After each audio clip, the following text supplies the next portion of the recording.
ಈಗ 18ನೇ ಎಪಿಸೋಡ್ ಮುಗಿದೈತೆ. ಇವತ್ತು 19ನೇ ಎಪಿಸೋಡ್. ಇದು 20 ಅಂತ ಟೈಮ್ ಹಾಕೊಂಡಿದ್ದು, 25ಕ್ಕೆ ಅಂತ. ನೋಡೋಣ ಇವತ್ತಿಗೆ ಏನಾಗುತ್ತೆ. ನಿನ್ನೆ ವಾರದಲ್ಲಿ ಸ್ವಲ್ಪ ಯುಕ್ತ ಐತಿ. ಯಾವ್ದಪ್ಪ ಅಂತಂದ್ರೆ, ನಮ್ಮ ದೈನಂದಿನ ಜೀವಿತವನ್ನು ಪವಿತ್ರಗೊಳಿಸುವುದು. ನಮ್ಮ ದೈನಂದಿನ ಜೀವಿತವನ್ನು ಪವಿತ್ರಗೊಳಿಸುವುದು. ಸಾಧಾರಣವಾಗಿ ದೈನಂದಿನ ಜೀವನ ಅಂತಕ್ಕಂಥ ನಿತ್ಯ ಕರ್ಮಗಳೇನಂತ ಇವೆಲ್ಲ ಮಾಡ್ತಾರೆ, ಸ್ನಾನ ಮಾಡ್ತಕ್ಕಂಥದ್ದು, ಅಂತಕ್ಕಂಥದ್ದು. ಆದ್ರೆ ಅದ್ರ ಜೊತೆಗೆ ದಿಸಾಪರ್ ಸೊಸೈಟಿಯವನ್ನಾಗಿರ್ತಕ್ಕಂಥವ್ರು ಕೆಲವು ನಿಯಮಗಳನ್ನು ಪಾಲಿಸ್ಬೇಕು. ಆ ನಿಯಮಗಳನ್ನು ಪಾಲಿಸ್ತಾ ಬಂದಾಗ ನಾವು ಸ್ವಲ್ಪವಾಗಿ ಇಂಪ್ರೂವ್ಮೆಂಟ್ ಆಗೋದಕ್ಕೆ ಸಾಧ್ಯವಾಗ್ತದೆ. ಯಾವುದು ಇಂಪ್ರೂವ್ಮೆಂಟ್ ಅಂತಂದ್ರೆ, ನಮ್ಮ 3 ದೇಹಗಳು, ಸ್ಥೂಲ ದೇಹ, ಕಾಮದೇಹ, ಮನೋದೇಹ ಎಲ್ಲ, ಇವು 3 ದೇಹಗಳು ಸ್ವಲ್ಪ ಬೆಳವಣಿಗೆ ಆಗುತ್ತೆ. ಆದ್ರಿಂದ ದಿಸಾಪರ್ ಸೊಸೈಟಿ ಕೆಲವು ನಿಬಂಧನೆಗಳು ಇದೆ. ಕೆಲವು ಜೀವಿತದ ಪವಿತ್ರಗೊಳಿಸುವುದು, ದೈನಂದಿನ ಜೀವಿತವನ್ನ ಪವಿತ್ರಗೊಳಿಸಿದ ನಾವು ನಿಗದಿಯಾಗಿರ್ತಕ್ಕಂಥ ಟೈಮ್ಗೆ ಮಲ್ಕೊಳ್ತಕ್ಕಂಥದ್ದು, ನಿಗದಿಯಾದ ಟೈಮ್ಗೆ ಹೇಳುವುದು, ಆಮೇಲೆ ಸ್ವಲ್ಪ ವಾಕ್ಯಕ್ಕೆ ಹೋಗಿ ಬರ್ತಕ್ಕಂಥದ್ದು. ಪ್ರತಿಯೊಬ್ರು ಸ್ವಲ್ಪ ವ್ಯಾಯಾಮವನ್ನು ಮಾಡಬೇಕು. ಮುಖ್ಯವಾಗಿ ನಾವು ಧ್ಯಾನ ಮಾಡಬೇಕು. ಆಮೇಲೆ ಪ್ರತಿನಿತ್ಯವೂ ಅಧ್ಯಯನ ಅಂತಕ್ಕಂಥದ್ದು ಮಾಡಬೇಕು. ಇವು ಮಾಮೂಲಿಯಾಗಿರ್ತಕ್ಕಂಥ ದೈನಂದಿನ ಜೀವಿತದೊಳಗೆ ಇವನ್ನ ಸೇರಿಸಿಕೊಂಡಾಗ ನಮ್ಮ ಈ 3 ದೇಹಗಳು ಬೆಳವಣಿಗೆ ಆಗುವುದಕ್ಕೆ, ಅದಕ್ಕೆ ಪುಷ್ಟಿ ಆಹಾರ ಕೊಟ್ಟಂಗೆ ಆಗುತ್ತೆ. ಅದು ಹೇಗೆ ಅಂತಕ್ಕಂಥದ್ರ ಬಗ್ಗೆ ಅದು ನಿನ್ನೆ ವಾರ ಸ್ವಲ್ಪ ತಿಳ್ಕೊಂಡಿದ್ದೀವಿ. ಅದರದ್ದು ಸ್ವಲ್ಪ ಉಳಿದೋಗಿದೆ, ಮುಂದುವರ್ಸ್ಕೊಂಡೋಗೋಣ. ಗುರುಗಳು ಎಂದರೂ ಒಂದೇ, ಭಗವಂತನೆಂದರೂ ಒಂದೇ. ಏಕೆಂದರೆ ಅವರ ಭಗವಂತನೊಡನೆ ಒಂದಾಗಿರುತ್ತಾರೆ. ಗುರುಗಳು ಯಾವತ್ತು ಭಗವಂತನೊಡನೆ ಒಂದಾಗಿರುತ್ತಾರೆ. ಅವರು ರಕ್ತ ಸಂಬಂಧ ಅಲ್ಲ.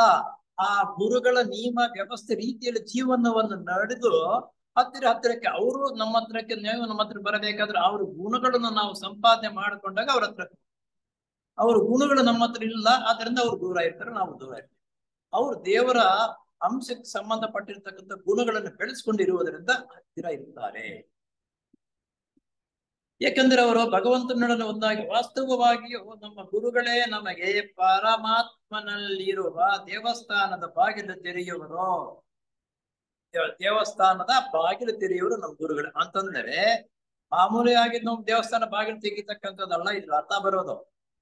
ಇಲ್ಲಿ ನಮ್ಮ ದಿನನಿತ್ಯದ ಜೀವನ ಇದೆಯಲ್ಲ, ನಿಯಮಬದ್ಧವಾಗಿ ವ್ಯವಸ್ಥೆ ರೀತಿಯಲ್ಲಿ ನಾವು ನಡ್ಕೊಂಡು ವ್ಯವಸ್ಥೆ ರೀತಿಯಲ್ಲಿ ಮಾಡ್ತಾ ಹೋಗ್ತಾ ಇದ್ದಾಗ ತಿಳುವಳಿಕೆ ಪಡೆದಿರ್ತಕ್ಕಂಥ ವಿಷಯಗಳನ್ನ ಅನುಷ್ಠಾನಕ್ಕೆ ಪಡ್ತಾ ಇರ್ಬೇಕು. ಆಗ ನಾವು ಆ ರೀತಿ ಮಾಡ್ತಾ ಇದ್ರೆ ಗುರುಗಳು ನಮಗೆ ದೇವಸ್ಥಾನಕ್ಕೆ ದಾರಿ ತೆಗೆಯುತ್ತಾರೆ, ಬಾಗಿಲು ತೆಗೆಯುತ್ತಾರೆ. ಈ ಸನ್ನಿವೇಶದಲ್ಲಿ ನಮ್ಮ ಬಂಧುಗಳನ್ನು ನಾವು ಪ್ರೀತಿಸದೇ ಇಲ್ಲ ಅಂತ ಸಂದರ್ಭದಲ್ಲೂ ಬಂಧುಗಳನ್ನು ಪ್ರೀತಿಸ್ತೀವಿ. ಇನ್ನೂ ಹೆಚ್ಚು ನಿಷ್ಕಾಮ ಪ್ರೀತಿಯನ್ನು ಅವರ ಮೇಲೆ ಸುರಿಸುತ್ತೇವೆ. ಇದು ಯಾರು ಯಾವಾಗ ಆಧ್ಯಾತ್ಮಿಕ ಜೀವನಕ್ಕೆ ಮನಸ್ಫೂರ್ತಿಯಾಗಿ ಕಾಲು ಇಟ್ಟು ಅದರಂತೆ ನಡೀಬೇಕಂತಕ್ಕಂಥ ದೃಢವಾದ ಸಂಕಲ್ಪವನ್ನು ಮಾಡಿ ಅದರಂತೆ ನಡ್ಕೊಳ್ತಾ ಇದ್ದಾಗ ನಿಷ್ಕಾಮ ಕರ್ಮ, ನಿಷ್ಕಾಮ ಪ್ರೇಮ ಅಂತಕ್ಕಂಥದ್ದು ಬೆಳೆಯುತ್ತೆ. ನಿಷ್ಕಾಮ ಅಂತಂದ್ರೆ ನಿನ್ನ ನೋಡಿದ್ರೆ ಒಂದು, ಅವ್ರು ನೋಡಿದ್ರೆ ಒಂದು, ಇನ್ನೊಬ್ಬರು ನೋಡಿದ್ರೆ ಒಂದು ರೀತಿ ಇರೋದು, ಎಲ್ಲರಲ್ಲೂ ಸರಿಸಮಾನವಾಗಿ ನೋಡ್ತಕ್ಕಂತಹ ಸಾಮರ್ಥ್ಯವು ನಮ್ಗೆ ಬೆಳೆಯುತ್ತೆ. ಯಾವಾಗ ದಿನನಿತ್ಯ ಮಾಡಬೇಕಾಗಿರ್ತ ಕರ್ತವ್ಯ ಸರಿಯಾಗಿ ಮಾಡ್ಕೊಂಡು ಬಂದ್ರೆ. ಏಕೆಂದರೆ ಅವರು ಇತರರು ಒಟ್ಟಿಗೆ ಗುರುಗಳ ವಿಶ್ವ ಕುಟುಂಬದ ಸದಸ್ಯರಾಗಿರುತ್ತಾರೆ. ಇಲ್ಲಿ ಮುಖ್ಯ ಪಾಯಿಂಟ್. ನಮ್ಮ ಮನೆಯಲ್ಲಿ ಇರ್ತಕ್ಕಂಥವ್ರು ಎಲ್ಲರನ್ನು ಸರಿಸಮಾನವಾಗಿ ನೋಡ್ತೀವಲ್ಲ, ಇದು ವಿಶ್ವ ಕುಟುಂಬ. ವಿಶ್ವ ಕುಟುಂಬ ಅಂದ್ರೆ ಭಗವಂತನ ಅಂಶದಿಂದ ಎಲ್ಲರೂ ಬಂದಿರತಕ್ಕಂಥವ್ರು, ಎಲ್ಲರೂ ಅಣ್ಣ ತಮ್ಮಂದರಿದ್ದಂಗೆನೆ. ಆದ್ದರಿಂದ ಈ ನಮ್ಮ ಸ್ವಂತ ಕುಟುಂಬವನ್ನು ನಾವು ಯಾವ ರೀತಿ ಗೌರವದಿಂದ, ಯಾವ ನಿಷ್ಕಾಮ ಪ್ರೇಮದಿಂದ ನೋಡ್ತೀವೋ ಹಾಗೆ ಎಲ್ಲರನ್ನು ನೋಡಬೇಕು. ಇದು ವಿಶ್ವ ಕುಟುಂಬ. ಎಲ್ಲರನ್ನೂ ಆ ಮಹಾತ್ಮರ ಹೆಸರಿನಲ್ಲಿ ಪ್ರೀತಿಸುತ್ತೇವೆ. ಎಲ್ಲವನ್ನೂ ಮಾನವ ಕೋಟಿಯ ಮೇಲಿನ ಪ್ರೀತಿ ವಿಶ್ವಾಸದಿಂದ ಆ ಮಹಾತ್ಮರ ಹೆಸರಿನಲ್ಲಿ ಶ್ರದ್ಧಾ ಭಕ್ತಿಯಿಂದ ಕಾಣುವಂತೆ ಆಗುತ್ತೇವೆ. ಆವಾಗ ನಾವು ಉನ್ನತ ಮಟ್ಟಕ್ಕೆ ನಮ್ಮ ಜೀವನವನ್ನ ಬೆಳೆಸ್ಕೊಂಡು ಹೋದಾಗ ಎಲ್ಲರನ್ನೂ ಸರಿಸಮಾನವಾಗಿ, ಎಲ್ಲ ಮಾನವರನ್ನೇ ಅಲ್ಲ, ಪ್ರೀತಿ ಪಕ್ಷಿಗಳನ್ನ, ಗಿಡ ಮರಗಳನ್ನ ಸರಿಸಮಾನವಾಗಿ ನೋಡತಕ್ಕಂಥ ಸಾಮರ್ಥ್ಯ ನಮ್ಮಲ್ಲಿ ಬೆಳವಣಿಗೆ ಆಗುತ್ತೆ. ಅವಾಗ ಇದ್ದಿದ್ರಲ್ಲಿ ನಾವು ಸ್ಥೂಲವಾಗಿಯೂ ಕಾಮ ಮತ್ತು ಮನೋದೇಹದ ದೃಷ್ಟಿಯಿಂದಲೂ ಉತ್ತಮರಾಗಿ ಪರಿವರ್ತನೆ ಹೊಂದಲು ಪ್ರಯತ್ನ ಮಾಡುತ್ತೇವೆ. ನೋಡಿ, ನಾನು ಮೊದಲೇ ಹೇಳಿದೆ, ದಿನನಿತ್ಯದ ಜೀವನವನ್ನು ನಿಯಮಬದ್ಧವಾಗಿ ವ್ಯವಸ್ಥೆ ರೀತಿಯಲ್ಲಿ ನಾವು ನಡ್ಕೊಂಡು ಹೋಗ್ತಾ ಇದ್ದರೆ ಈ ಮೂರು ದೇಹಗಳು ಬೆಳವಣಿಗೆ ಆಗುತ್ತೆ. ಸ್ಥೂಲ, ಕಾಮ, ಮನೋದೇಹಗಳು ಬೆಳವಣಿಗೆ ಆಗುತ್ತದೆ. ನಮ್ಮ ಸ್ವಂತ ಸ್ವಾರ್ಥಕ್ಕಾಗಿ ಅಲ್ಲ. ಇಲ್ಲೊಂದು ಮುಖ್ಯವಾಗಿರ್ತಕ್ಕಂಥ ಉದ್ದೇಶ ಏನಂದ್ರೆ, ಈ ಮೂರ ದೇಹಗಳನ್ನು ನಾವು ಬೆಳೆಸೋದು ನಮ್ಮ ಸ್ವಾರ್ಥಕ್ಕಾಗಿ ಅಲ್ಲ. ದೈವ ಯೋಜನೆ ಇದೆಯಲ್ಲ, ಆ ದೈವ ಯೋಜನೆಗೆ ನಾವು ಉಪಕರಣವಾಗುವುದಕ್ಕಾಗಿ. ಉತ್ತಮವಾಗಿರ್ತಕ್ಕಂಥ ಉಪಕರಣ ಬಂದ್ರೆ ಕೊಡ್ತೇವೆ, ಉಪಕರಣ ಚೆನ್ನಾಗಿಲ್ಲ ಅಂತಂದ್ರೆ ಬಿಸಾಕಿ. ಹಾಗೆ ಉತ್ತಮವಾಗಿರ್ತಕ್ಕಂಥ ಉಪಕರಣವಾಗಬೇಕು ದೈವ ಯೋಜನೆಗೆ. ಆ ಮಹಾತ್ಮರಿಗೆ ಹೆಚ್ಚು ಹೆಚ್ಚು ಉಪಯುಕ್ತವಾದ ನಾಲೆಗಳು ಅಥವಾ ಉಪಕರಣಗಳಾಗುವ ಸಲುವಾಗಿ ನಿನ್ನಲ್ಲಿ ಅತ್ಯಂತ ಉತ್ತಮವಾಗಿರ್ತಕ್ಕಂಥ ಗುಣಲಕ್ಷಣಗಳನ್ನು ನೀನು ಬೆಳೆಸ್ಕೊಂಡಿದ್ದರೆ ಆ ದೈವ ಯೋಜನೆಯಲ್ಲಿ ಸಂಬಂಧಪಟ್ಟಿರ್ತಕ್ಕಂತಹ ದೇವರ ನಿನ್ನ ಮುಖಾಂತರ ಈ ಸಮಾಜಕ್ಕೆ ಏನು ಸಂದೇಶ ಪಡಬೇಕು ಆ ಸಂದೇಶವನ್ನು ಕೊಡುವುದಕ್ಕೆ ಹಿನ್ನೆಲೆಯಿಂದ ನಮಗೆ ಸಪೋರ್ಟ್ ಮಾಡ್ತಾರೆ.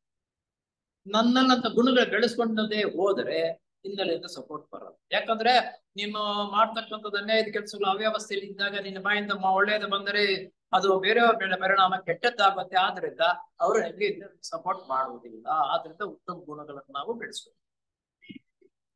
ಆತನ ಹೆಸರಿನಲ್ಲಿ ಮಾನವೀಯತೆಯ ಪ್ರೇಮಕ್ಕಾಗಿ ಈ ವಿಷಯವನ್ನೇ ಕುರಿತು ಕುತುಂಬಿಗರುಗಳು ಸಿನೆಟ್ಟರವರೆಗೆ ಮುಂದೆ ಹೇಳುವಂತೆ ಬರೆಯುತ್ತಾರೆ.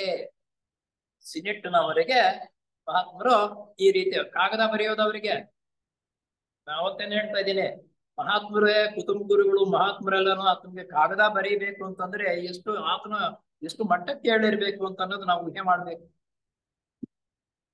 ಕಳೆದ ವರ್ಷಾಂತ್ಯದಂತೆಲ್ಲ ನಿನ್ನ ಕುಟುಂಬಕ್ಕೆ ಸಂಬಂಧಪಟ್ಟ ಕರ್ತವ್ಯಗಳಲ್ಲಿ ತೊಡಗಿದ್ದು ಕನಿಷ್ಠವೆಂದು ಭಾವಿಸುತ್ತೀಯೇನೋ? ಅಯ್ಯ, ಹಿಂದಿನ ವರ್ಷ ಪೂರ್ಣವಾಗಿ ನಿನ್ನ ಕುಟುಂಬಕ್ಕೆ ಸಂಬಂಧಪಟ್ಟಿರ್ತಕ್ಕಂಥಗಳನ್ನೇ ಮಾಡ್ಕೊಂಡು ಬಂದಿದ್ದೆ. ನೀನು ಕನಿಷ್ಠವೆಂದು ಭಾವಿಸುತ್ತೀಯೇನೋ? ಅದೇನು ಮಹಾ ಅಲ್ಪ ಬಿಡಪ್ಪ, ನಾನು ಭಾವಿಸಿ ನನ್ನ ಕುಟುಂಬಕ್ಕೆ ನನ್ನಷ್ಟು ಮಾಡಿದೆ, ಇದು ಮಾಡಿದೆ ಅಂತಕ್ಕಂಥದ್ದು ಹೇಳ್ಕೊಡ್ತೀವಿ. ಹಾಗೆ ಪ್ರತಿ ದಿನವೂ ಪ್ರತಿ ಗಂಟೆಯಲ್ಲಿಯೋ ಕರ್ತವ್ಯ ದೃಷ್ಟಿಯಿಂದ ಕೆಲಸ ಮಾಡುವುದಕ್ಕಿಂತ ಮಿಗಿಲಾದ ಆತ್ಮ ಶಿಕ್ಷಣ ಇದೆಯೇ?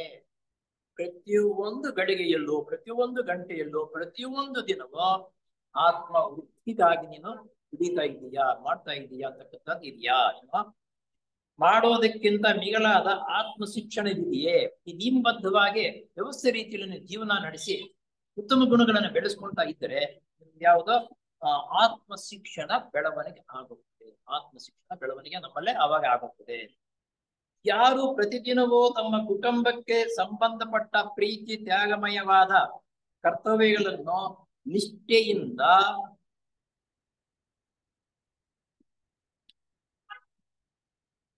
ಮಾಡುತ್ತಾರೋ ಅಂತವರು ಕ್ರಮೇಣ ವಿಸ್ತಾರವಾದ ಕ್ಷೇತ್ರದಲ್ಲಿ ಮಾನವ ಕೋಟಿಗಾಗಿ ಉನ್ನತ ಮಟ್ಟದ ಆತ್ಮತ್ಯಾಗ ಮತ್ತು ಔದಾರ್ಯತೆಯಿಂದ ಶ್ರಮಿಸುವ ಅಂತಸ್ತಿಗೆ ಹತ್ತುತ್ತಾರೆಂಬುದು ನಂಬು. ನೋಡಿ, ಪ್ರಥಮ ಪಾಯ ಇದೆ. ತನ್ನ ಕುಟುಂಬದಲ್ಲಿ ವ್ಯವಸ್ಥೆ ರೀತಿಯಲ್ಲಿ ಅವರಿಗೆ ಬೆಳವಣಿಗೆ ಆಗುವುದಕ್ಕೆ ನಿನ್ನ ಕರ್ತವ್ಯವನ್ನು ಮೊದಲು ಪಾಲನೆ ಮಾಡಬೇಕು. ಕುಟುಂಬ ನಡೆಸೋದು ಕಷ್ಟ ಅಂತ ಹೇಳ್ಬಿಟ್ಟು ನೀನು ಸನ್ಯಾಸ ಆಗ್ಬಿಟ್ರೆ ಅದೇನು ಪ್ರಯೋಜನ ಇಲ್ಲ. ಮೊಟ್ಟ ಮೊದಲ ಬಾರಿ ನೀನು ಕುಟುಂಬಕ್ಕೆ ಸಂಬಂಧಪಟ್ಟಿರ್ತಕ್ಕಂಥ ವ್ಯವಸ್ಥೆಯನ್ನು ನಿಯಮಬದ್ಧವಾಗಿ ವ್ಯವಸ್ಥೆ ರೀತಿಯಲ್ಲಿ ಎಲ್ಲರನ್ನೂ ಸರಿಸಮಾನವಾಗಿ ನೋಡ್ತಕ್ಕಂತಹ ಬೆಳೆಸ್ತಕ್ಕಂಥ ಸಾಮರ್ಥ್ಯ ನಿನಗೆ ಬಂದರೆ ಒಂದು ಮೆಟ್ಲು ನೀನು ಆಧ್ಯಾತ್ಮಿಕ ಹಾದಿಯಲ್ಲಿ ಮುಂದಕ್ಕೆ ಬಂದಂತೆ. ಅದು ಹತ್ತುತ್ತಾರೆಂಬುದನ್ನು ನಂಬು. ಆ ರೀತಿ ನೀನು ಕರ್ತವ್ಯ ಮನೆಯಲ್ಲಿ ಮಾಡಿದಾಗ ನೀನು ಒಂದು ಮೆಟ್ಲು ಹತ್ತುತ್ತೀಯ ಎಂಬುದನ್ನು ನಂಬು. ಶಿಷ್ಯನೇ, ಆತ್ಮ ಸಾಕ್ಷಾತ್ಕಾರಕ್ಕಾಗಿ ಶ್ರಮಿಸುತ್ತಿರುವ ನಿನಗೆ ಪ್ರತಿದಿನ ಪ್ರತಿ ಗಳಿಗೆಯಲ್ಲಿಯೂ ಸ್ವಾರ್ಥವನ್ನು ಗೆಲ್ಲುವುದಕ್ಕಿಂತ ಮಿಗಿಲಾದ ಮಾರ್ಗವಿದೆಯಾ? ಪ್ರತಿದಿನ ಪ್ರತಿ ಗಂಟೆ ಪ್ರತಿ ನಿಮಿಷದಲ್ಲಿನೂ ಸ್ವಾರ್ಥವನ್ನು ಗೆಲ್ಲಬೇಕು.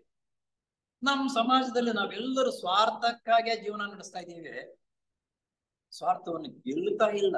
ಸ್ವಾರ್ಥವನ್ನು ಗೆಲ್ಲಬೇಕು, ಅದರಂತೆ ನಡೆಯಬೇಕು ಅಂತಕ್ಕಂಥ ಉದ್ದೇಶ ಇಟ್ಕೊಂಡು ದಿಸಾಪುರ ಸೊಸೈಟಿ ಸದಸ್ಯರು, ಆ ಉದ್ದೇಶ ಇಟ್ಕೊಂಡು ಬಂದಿರತಕ್ಕಂಥ ಸದಸ್ಯರಿಗೆ ಆ ಉತ್ತೇಜನ ಕೊಟ್ಟು ಅವ್ರಿಗೆ ಬೇಕಾಗಿರ್ತಕ್ಕಂತಹ ವಿದ್ಯೆ ಅಥವಾ ನಡೆ ನುಡಿ ಯಾವ ರೀತಿ ಜೀವನ ನಡೆಸ್ಬೇಕಂತಕ್ಕಂಥ ಬೋಧನೆ ನಾವು ಮಾಡ್ತೀವಿ.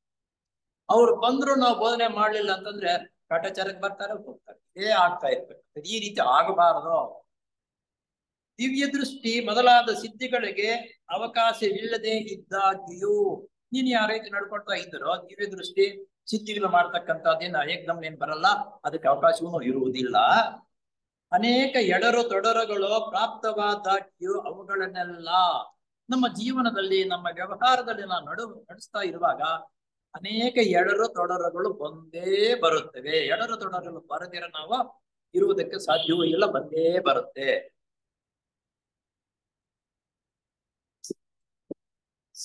ಸಮಾಧಾನದಿಂದ ಸಹಿಸುತ್ತಾ ಪ್ರಯತ್ನವನ್ನು ಬಿಡದೆ ಮುಂದುವರಿಸಿಕೊಂಡು ಹೋಗುವುದಕ್ಕಿಂತ ಉತ್ತಮವಾದ ಸಾಧನ ಯಾವುದಿದೆ? ನಮಗೆ ಅನೇಕ ಕಷ್ಟ ಕಾರ್ಪಣ್ಯಗಳು ನಿಯಮಬದ್ಧವಾಗಿ ನಡೆಯಬೇಕು ಅಂತಕ್ಕಂಥದ್ದು ಪ್ರತಿಯೊಬ್ಬರಿಗೂ ದೃಷ್ಟಿ ಇದೆ. ಆದರೂ ಸಮೇತ ನಮ್ಗೆ ಕಷ್ಟಗಳು ಬರುತ್ತೆ, ಒಂದೊಂದ್ಸಲಿ ನಾವು ದಾರಿನೂ ತಪ್ತೀವಿ, ಈ ರೀತಿ ಆಗ್ತಾನೆ ಇರ್ತೀವಿ. ತಕ್ಷಣ ನಾವು ಎಡವಿದ ತಕ್ಷಣ ಮುಂದೆ ಚೆನ್ನಾಗಿ ನಡ್ಕೊಂಡು ಹೋಗ್ಬೇಕು ಅಂತಕ್ಕಂಥ ಜ್ಞಾನ ಬರುತ್ತೆ. ನಮ್ಮ ಜೀವನದಲ್ಲಿ ಅಂತ ಎಡರು ತೊಡರುಗಳೇನಾದ್ರೂ ಬಂದರೆ ತಕ್ಷಣ ನಾವು ವಿಮರ್ಶೆ ಮಾಡ್ಕೋಬೇಕು. ಒಂದು ಏನೋ ಇದೆ, ಯಾಕೆ ಹಿಂಗಾಗ್ತಾ ಇದೆ ಅಂತಕ್ಕಂಥ ವಿಮರ್ಶೆ ಮಾಡ್ತಕ್ಕಂಥ ಸಾಮರ್ಥ್ಯ ನಾವು ಬೆಳೆಸ್ಕೊಂಡಾಗ ನಾವು ಮುಂದೆ ನಡೆಯೋದಕ್ಕೆ ಸುಲಭವಾಗುತ್ತೆ. ಈ ಸ್ಥೂಲ ದೇಹ ಜೀವಿತದಲ್ಲಿ ಬಂದು ಒದಗುವ ಕಷ್ಟ ಪರಿಸ್ಥಿತಿಗಳು ಕೆಟ್ಟವೆಂದು ಭಾವಿಸಬಾರದು. ನಮ್ಮ ಜೀವನದಲ್ಲಿ, ಪ್ರತಿನಿತ್ಯದ ಜೀವನದಲ್ಲಿ ಅಂದ್ರೆ ಸ್ಥೂಲ ಲೋಕದಲ್ಲಿ ಬರ್ತಕ್ಕಂಥ ಕಷ್ಟಗಳು ಅದೆಂತಾದಪ್ಪ ಅಂತಂದ್ರೆ ಕೆಟ್ಟವೆಂದು ಭಾವಿಸಬಾರದು. ನಮ್ಗೆ ಬರ್ತಕ್ಕಂಥ ಕಷ್ಟಗಳು ಬಂದ್ರೆ ಅವು ಕೆಟ್ಟವು, ಏನಪ್ಪಾ ನನಗೆ ಹೆಂಗಾಯ್ತು ಅಂತಕ್ಕಂಥದ್ದು ನಾವು ಚಿಂತೆ ಮಾಡಬಾರ್ದು. ಅವು ಬರ್ತಕ್ಕಂಥದ್ದು ಒಳ್ಳೇದಕ್ಕೆ ಅಂತಕ್ಕಂಥದ ದೃಢವಾದ ನಂಬಿಕೆ ನಮ್ಗೆ ಬರಬೇಕು. ಯಾಕಂದ್ರೆ ಪರಿಶುದ್ಧವಾಗುವುದಕ್ಕಾಗಿ ಕಷ್ಟಗಳು ಬರ್ತಕ್ಕಂಥದ್ದು. ಆ ಕಷ್ಟಕ್ಕೆ ಇನ್ನು 4 ಸುಳ್ಳುಗಳು ಅಪವಾದಗಳು ಮಾಡ್ಕೊಂಡು ಬಂದಾಗ ಇನ್ನೂ ಜಾಸ್ತಿ ಆಗುತ್ತೆ. ಆ ಕಷ್ಟಗಳನ್ನು ನಾವು ನಿಗ್ರಹಿಸಬೇಕು. ಜಾನ್ ರೂಸ್ ಬೋಕ್ ಅಂತಕ್ಕಂಥವ್ರು ಎಂಬ ಅನುಭಾವಿ ಅಂದ್ರೆ ಆ ಅನುಭವಗಳು ಹೊಂದಿರತಕ್ಕಂಥವ್ರು. ಪ್ರತಿಯೊಂದು ಒಳ್ಳೆಯ ಕೆಲಸವು ಅದು ಎಷ್ಟೇ ಅಲ್ಪವಾಗಿರಲಿ ಸರಳ ಹೃದಯದಿಂದ ಅದನ್ನು ಭಗವಂತನಿಗೆ ಅರ್ಪಿಸಿದರೆ ನಮ್ಮ ಸ್ವಭಾವವನ್ನು ದೈವಿಕವಾಗಿ ಪರಿವರ್ತನೆ ಮಾಡುವುದರಲ್ಲದೆ ನಮ್ಮಲ್ಲಿ ನಿತ್ಯತ್ವದ ಜೀವಿತದ ಆಳವನ್ನು ಹೆಚ್ಚಿಸುತ್ತದೆ ಎಂಬುದಾಗಿ ಹೇಳುತ್ತಾರೆ. ನಮ್ಮ ಪ್ರತಿನಿತ್ಯ ನಾವು ಮಾಡ್ತಕ್ಕಂಥ ಸ್ವಲ್ಪ ಸಣ್ಣ ಕೆಲಸವಾದರೂ ದೈವ ಯೋಜನೆಗೆ ಸಂಬಂಧಪಟ್ಟಿರ್ತಕ್ಕಂಥದ್ದು. ದೈವ ಯೋಜನೆ ಅಂತಂದ್ರೆ ಸಾರ್ವಜನಿಕರಿಗೆ ಸಂಬಂಧಪಟ್ಟ ಸಣ್ಣ ಕೆಲಸವಾದ್ರೂ ಸರಿ ಈ ರೀತಿ ಮಾಡ್ಕೊಂಡು ಬರ್ತಾ ಇದ್ದರೆ ನಾವು ಅಭಿವೃದ್ಧಿ ದೈವ ಯೋಜನೆಗೆ ನಿತ್ಯತ್ವದ ಜೀವಿತದ ಆಳವನ್ನು ಹೆಚ್ಚಿಸುತ್ತದೆ. ಆ ಆಳ ಹೆಚ್ಚುವುದು ಅಂತಂದ್ರೆ ಉತ್ತಮ, ಇವತ್ತು ಅಕಸ್ಮಾತ್ ನಾಡಿದ ಇನ್ನೂ ಉತ್ತಮವಾಗಿರ್ತಕ್ಕಂಥ ರೀತಿ ಈ ವರ್ಷ ಆಯ್ತು, ಮುಂದಿನ ವರ್ಷ ಇನ್ನೂ ಉತ್ತಮವಾಗಿರ್ತಕ್ಕಂಥ ಜೀವನವನ್ನ ನಡೆಸ್ತಕ್ಕಂಥದ್ದು, ಬರ್ತಕ್ಕಂಥ ಕಷ್ಟಗಳನ್ನ ನಿಗ್ರಹಿಸ್ಕೊಳ್ತಕ್ಕಂಥ ಸಾಮರ್ಥ್ಯವು ಸಹಿತ ನಮ್ಗೆ ಬರುತ್ತೆ. ಇಷ್ಟ ಆಯ್ತು. ಈಗ ಇನ್ನೊಂದು, ನಮ್ಮ ಪ್ರತಿಯೊಬ್ಬರಿಗೂ ಗುರುಗಳು ನೀಡುವ ಸಂದೇಶ. ನಮ್ಮ ಪ್ರತಿಯೊಬ್ಬರಿಗೂ ಗುರುಗಳು ನೀಡುವ ಸಂದೇಶ. ನಾನು ನಿನ್ನ ಹತ್ತಿರ ಸಂಬಂಧಕ್ಕೆ ಬರಬಲ್ಲೆ. ಯಾರು ಗುರುಗಳು ಹೇಳ್ತಾರೆ ಅದು, ನಾನು ನಿನ್ನ ಹತ್ತಿರಕ್ಕೆ ಸಂಬಂಧಕ್ಕೆ ಬರ್ತೀನಿ, ಆದರೆ ನೀನು ಪರಿಶುದ್ಧವಾದ ಹೃದಯದಿಂದಲೂ ಹೆಚ್ಚು ದೃಢ ಪರವಾಗಿ ಬೆಳೆಯುತ್ತಿರುವ ಇಚ್ಛಾಶಕ್ತಿಯಿಂದಲೂ ನನ್ನನ್ನು ಆಹ್ವಾನಿಸಬೇಕು. ಇದ ಬಂತಲ್ಲ ಮಾಮೂಲಿಯಾಗಿ ಇನ್ನೇನೋಡ ಬಂದಿದ್ದಿರ್ತಕ್ಕಂಥದಕ್ಕೆ ಇದಕ್ಕೆ ಸಂಬಂಧ ಬರುತ್ತೆ. ನೀನು ಪ್ರತಿನಿತ್ಯ ದಿನಚರಿಯಲ್ಲಿ ರೂಢಿಯಲ್ಲಿ ಯಾವ ರೀತಿ ಬೆಳವಣಿಗೆ ಮಾಡ್ಕೊಂಡು ಹೋಗ್ತಾ ಇರ್ತೀಯೋ ಆಗ ನಿನ್ನ 3 ದೇಹಗಳು ಬೆಳವಣಿಗೆ ಆಗುತ್ತೆ. ಆ 3 ದೇಹಗಳು ಯಾವಾಗ ಬೆಳವಣಿಗೆ ಆಗ್ತಾ ಬರುತ್ತೋ ನೀವು ದಿನನಿತ್ಯದ ಜೀವನವನ್ನು ನಡೆಸ್ತಕ್ಕಂಥ ಕ್ರಮ ಪದ್ಧತಿಯಲ್ಲಿ ನಡ್ಕೊಂಡು ಬರ್ತೀಯ. ಉತ್ತಮವಾಗಿರತಕ್ಕಂಥ ವ್ಯವಸ್ಥೆ ರೀತಿಯಲ್ಲಿ ಸಾರ್ವಜನಿಕರಿಗೆ ಸೇವೆ ಮಾಡ್ತಕ್ಕಂಥ ವ್ಯವಸ್ಥೆಯಲ್ಲಿ ಜೀವನ ನಡೆಸ್ತಾ ಇರುವಾಗ ಆ ರೀತಿ ಇದ್ದಾಗ ಆ ಗುಣಗಳನ್ನು ಬೆಳೆಸಿಕೊಂಡಾಗ ನಾನು ನಿನ್ನ ಹತ್ತಿರ ಸಂಬಂಧಕ್ಕೆ ಬರಬಲ್ಲೆ, ನಿನ್ನ ಹತ್ರ ನಾನು ಬರಬೇಕಾದ್ರೆ, ಆದರೆ ನೀನು ಪರಿಶುದ್ಧವಾದ ಹೃದಯದಿಂದಲೂ, ಕಪಟ ಅಲ್ಲ, ಪರಿಶುದ್ಧವಾಗಿರ್ತಕ್ಕಂಥ ಹೃದಯದಿಂದಲೂ ಹೆಚ್ಚು ದೃಢ ಪರವಾಗಿ ಬೆಳೆಯುತ್ತಿರುವ ಇಚ್ಛಾಶಕ್ತಿ, ದೃಢವಾಗಿ ಇಚ್ಛಾಶಕ್ತಿ ಮನುಷ್ಯನಿಗೆ ಬರಬೇಕು. ಯಾರಿಗೆ ಆಗ್ಲೂ ಒಂದು ಇಚ್ಛಾಶಕ್ತಿ ಅಂತಕ್ಕಂಥದ್ದು ಪ್ರಾಮುಖ್ಯ ಆದ ಬೆಳವಣಿಗೆ ಆದ್ರೆ ತಾನಿಂಪ್ರೂವ್. ನನ್ನನ್ನು ಆಹ್ವಾನಿಸಬೇಕು, ಆವಾಗ ನಿರುಗಳಿಗೆ ಆಹ್ವಾನ ಮಾಡಿ ನಾನು ಬರ್ತೀನಿ ಎಂದು ನಮ್ಮ ಪ್ರತಿಯೊಬ್ಬರಿಗೂ ಅವರು ಹೇಳುತ್ತಾರೆ. ಈ ರೀತಿ ಪ್ರತಿಯೊಬ್ಬರಿಗೂ ಹೇಳ್ತಾರೆ. ನಿನ್ನ ಜೀವನವನ್ನು ಪರಿಶುದ್ಧಗೊಳಿಸಿಕೊಳ್ಳುತ್ತಾ ಬಂದಾಗ ನಾನು ನಿನ್ನ ಹತ್ತಿರಕ್ಕೆ ಬಂದೇ ಬರ್ತೀವಿ. ಅಲ್ಲಿಗೆ ಏನಪ್ಪಾ ಅಂತಂದ್ರೆ ನಾವು ಪರಿಶುದ್ಧರಾಗಬೇಕು, ಅವ್ರನ್ನ ನೋಡ್ಬೇಕು. ಇಲ್ಲ ಅಂದ್ರೆ ಕಾಣಲ್ಲ, ನಮಗೆ ಗೋಚರವೂ ಆಗಲ್ಲ. ನಾವು ಆ ಮಹಾತ್ಮರ ಶಿಷ್ಯತ್ವವನ್ನು ವಾಸ್ತವವಾಗಿ ಪಡೆಯುವುದಕ್ಕಿಂತ ಮುಂಚೆ ನಾವೆಲ್ಲರೂ ಅವರಿಗೆ ಸಹಾಯ ಸೇವಕರಾಗಿ ಕೆಲಸ ಮಾಡೋಣ. ಮೊಟ್ಟ ಮೊದಲ ಬಾರಿಗೆ ನಮ್ಮ ಒಬ್ಬ ಮನುಷ್ಯನ ಸಾಧಾರಣವಾಗಿರ್ತಕ್ಕಂಥ ಜೀವನದಲ್ಲಿ ಹೇಳ್ತೀನಿ, ನಮಗೊಬ್ಬ ಮನುಷ್ಯನ ಪ್ರಥಮ ಬಾರಿಗೆ ಪರಿಚಯವಾದಾಗ ಏಕದಮ್ನ ಎಲ್ಲೂ ಗೊತ್ತಾಗಲ್ಲ. ಕೆಲವು ದಿವಸ ಸೇವಕರಾಗಿ, ಕೆಲವು ದಿವಸ ಕೆಲಸಗಳು ಮಾಡ್ತಾ ಆಫೀಸ್ಗಳಲ್ಲಿ ಕೆಲಸ ಮಾಡ್ತಕ್ಕಂಥ ಜೀವನ ಇರ್ತಾರೆ ನೋಡೋ, ಅವನು ಕೆಲವು ದಿವಸ ಆದ್ಮೇಲೆ ಅವನ ನಡೆ ನುಡಿ, ಅವನ ವ್ಯವಹಾರ ಹೇಗಿರುತ್ತೆ ಅಂತಕ್ಕಂಥ ತಿಳ್ಕೊಂಡಿದ್ದಾದ್ಮೇಲೆ ಆಫೀಸರ್ ಆಗಿರ್ತಕ್ಕ ಮೇಲೆ ನಂಬಿಕೆ ಬಂದ್ರೆ ಮುಖಾಲವಾಗಿ ಅವನು ಆ ರೀತಿ ನಂಬಿಕೆ ಬರಬೇಕು. ಇನ್ನು ಪ್ರತಿನಿತ್ಯವೂ ಇನ್ನು ಪರಿಶುದ್ಧವಾಗಿರತಕ್ಕಂಥ ಜೀವನವನ್ನು ನಡೆಸ್ತಾ ಬಂದಾಗ ಅವ್ರಿಗೂ ನಮಗೂ ನಂಬಿಕೆ ಅಂತಕ್ಕಂಥದ್ದು ಹುಟ್ಟುತ್ತೆ. ನಂಬಿಕೆ ಹುಟ್ಟಿದಾಗ ನಾವು ಇನ್ನೂ ಬೆಳವಣಿಗೆ ಆಗೋದಕ್ಕೆ ಸಾಧ್ಯವಾಗುತ್ತೆ. ಇನ್ನು ಹೆಚ್ಚಿನ ಜವಾಬ್ದಾರಿ ಆಗ್ತಕ್ಕಂಥ ಕೆಲಸಗಳು ನಮಗೆ ಒದಗಿ ಬರುತ್ತೆ. ಅವಾಗ ನಮ್ಮಲ್ಲಿ ಪ್ರತಿಯೊಬ್ಬರ ಸಹಾಯವು ಅವರ ಬಹುಮುಖವಾದ ಕೆಲಸಕ್ಕೆ ಬೇಕಾಗಿದೆ. ಬೇಕಾದಷ್ಟು ಕೆಲಸವಿದೆ ದೈವ ಯೋಜನೆ. ನಮ್ಮ ಗುಣಗಳನ್ನು ಬೆಳೆಸ್ಕೊಂಡ್ರೆ ಆ ಕೆಲಸಕ್ಕೆ ನಾವು ಸಹಾಯಕರಾಗ್ತೀವಿ. ನಾವು ಆ ಗುಣಗಳನ್ನು ಬೆಳೆಸ್ಕೊಳ್ಳಂತಂದ್ರೆ ಎಲ್ಲ ಸಹಾಯಕರಾಗ್ತೀವಿ. ಈಗ ಒಂದು ದೊಡ್ಡ ಕೆಲಸ ಮಾಡ್ಬೇಕಾದ್ರೆ, ಸಿಗ್ಬೇಕಾದ್ರೆ ಅದಕ್ಕೆ ಸಂಬಂಧಪಟ್ಟಿರ್ತಕ್ಕಂಥ ಕೋರ್ಸ್ ಓದ್ಬೇಕು. ನಾವು ಓದ ನಾಲೆಡ್ಜ್ ತಿಳ್ಕೊಂಡಾಗ ಅಂತ ದೊಡ್ಡ ಕೆಲಸ ಸಿಗುತ್ತೆ. ಅವನು ಇಲ್ಲ ಅಂತಂದ್ರೆ ಸಿಗಲ್ಲ. ಹಾಗೆ ದೈವ ಯೋಜನೆಗೆ ನಾವು ಸಹಾಯಕರಾಗಬೇಕಾದ್ರೆ ನಮ್ಮಲ್ಲ ಗುಣಗಳನ್ನು ನಾವು ಬೆಳೆಸ್ಕೋಬೇಕು. ಆದುದರಿಂದ ಸ್ಥಿಮಿತತೆಯಿಂದಲೂ ಎಚ್ಚರಿಕೆಯಿಂದಲೂ ಒಟ್ಟಾಗಿ ಮುಂದುವರಿಯಿರಿ. ಇಲ್ಲೇ ಇನ್ನೊಂದು ಗುಂಪಿನಲ್ಲಿ ಬಹಳ ಬೆಳವಣಿಗೆ ಆಗೋದಕ್ಕೆ ಸಾಧ್ಯ. ಒಬ್ಬಂಟಿಯಾಗಿ ಒಬ್ಬರ ಧ್ಯಾನ ಮಾಡೋದಕ್ಕಿಂತ ಒಂದು ನಿಯಮಬದ್ಧವಾಗಿ ವ್ಯವಸ್ಥೆ ರೀತಿಯಲ್ಲೇ 4-5 ಜನ ಧ್ಯಾನ ಮಾಡಿದಾಗ ಅದಕ್ಕೆ ಚೈತನ್ಯ ಸಾಮರ್ಥ್ಯ ಸಿಗ್ತದೆ, ಇಂಪ್ರೂವ್ಮೆಂಟ್ ಆಗುತ್ತೆ.